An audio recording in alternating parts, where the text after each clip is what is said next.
For years now, Montana has been dealing with inconsistent high mountain snowpack to the detriment of agriculture, river health, and wildfires. Some believe it's time Montana address this issue through a process known as cloud seeding. Water is key.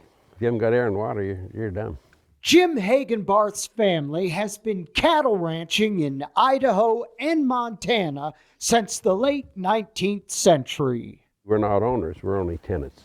That rock down there is going to be there 10 million years after I'm gone.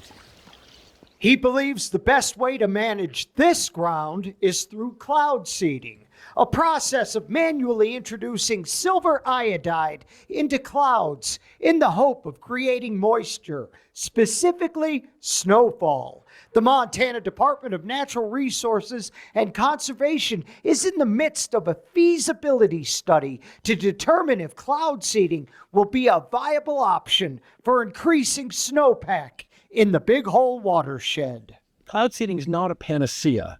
It's not going to be it's not going to cure all our ills.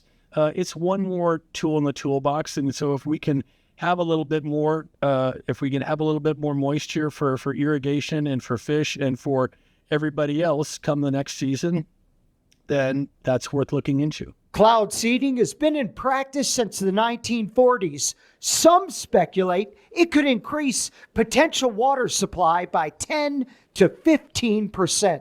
With the increase in drought and just with water insecurity, if you will, there's obviously interest in trying to squeeze a little bit more out of the clouds that are going through. Montana is one of the few western states that does not practice cloud seeding. Surrounding states, North Dakota, Wyoming, Utah, have been doing it for years. Idaho claims the practice has been successful for about 20 years, generating about 1.24 million acre-feet of water.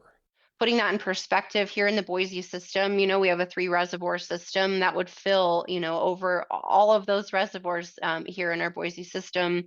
It would fill Palisades in East Idaho. So that's a significant amount of water for us here. Opponents worry about the environmental impacts from silver iodide use and downwind effects of cloud seeding.